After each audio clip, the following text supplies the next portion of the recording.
Welcome back to Dateline on ID. After being sentenced to life in prison in Georgia for the murder of Meredith Emerson, Gary Hilton now faced trial in Florida for the murder of Cheryl Dunlap. The prosecution's case would include a wealth of forensic evidence and some chilling audio tapes. 4 years after her murder, would there be justice for Cheryl? Here again is Dennis Murphy. Gary Hilton's trial for the Florida murder of Cheryl Dunlap began in February, a little more than 3 years after he'd pleaded and skated the death penalty in Georgia. But there was no chance of a plea deal in this Tallahassee courtroom. He might be doing life in Georgia, but this was a capital murder case. If convicted, Hilton could die by lethal injection. Remember, lead prosecutor Georgia Kappelman couldn't tell the jury about Hilton's conviction in the Meredith Emerson murder, or mention he was the prime suspect in that North Carolina double homicide, nor tell the jury anything about that slasher in the forest movie Deadly Run that he'd helped make. Ms. Dunlap found herself in a situation and ultimately came to an end that is something that we only think about in nightmares. She spent 2 days with Mr. Hilton before he decided it was time to murder her in cold blood, chop off her head and hands, and dump her body. After her opening statement, the state built the brick and masonry of its story on the timeline investigators had so painstakingly assembled. An attorney hiking with her husband in the national forest at Leon Sinks that Saturday morning remembered seeing Cheryl. I looked at her and I said, "It's peaceful out here, isn't it?" And she looked at me and she nodded and she smiled, and then she exited the boardwalk. Then a parade of witnesses testified to seeing Hilton out and about in the national forest.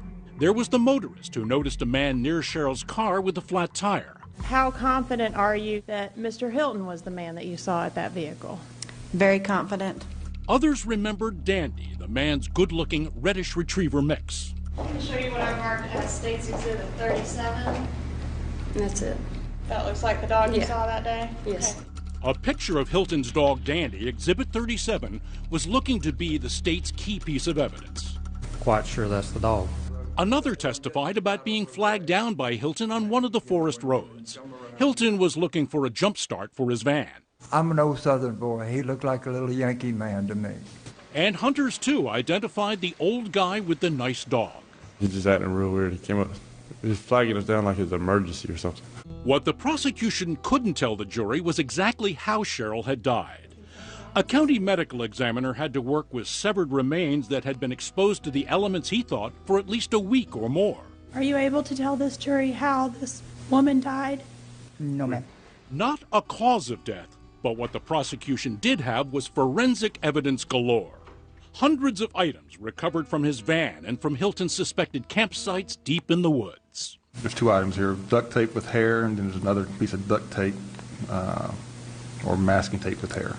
One of the items crime scene techs recovered was Hilton's video camera. He'd tried to delete the images on it. I'm able to see the entire device, so I'm able to recover those previously deleted files. Florida Department of Law Enforcement lab experts had been able to salvage the audio Hilton did not want the world to hear, and with good reason.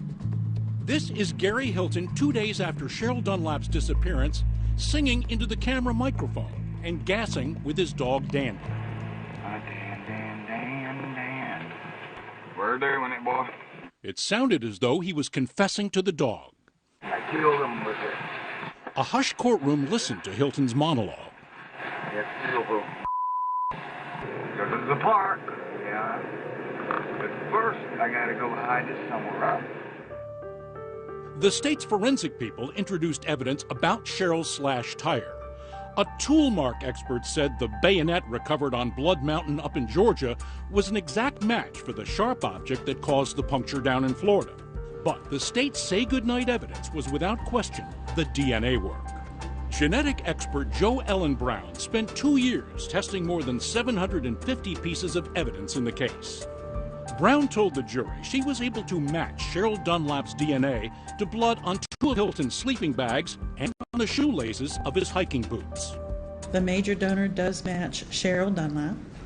Jennifer Portman, a senior writer on the Tallahassee Democrat, was in court every day. So how good or bad is the forensic evidence against Gary Hilton. When Georgia Kappelman, the prosecutor, presented the DNA evidence and the sleeping bag with Cheryl Dunlap's blood on it and Gary Michael Hilton's blood on it, you could just see the jurors, for them, you saw it in their eyes, they knew. And with that, after 6 days of testimony, the prosecution rested. Now the defense, holding a very poor hand, would have to fight for Gary Hilton's life.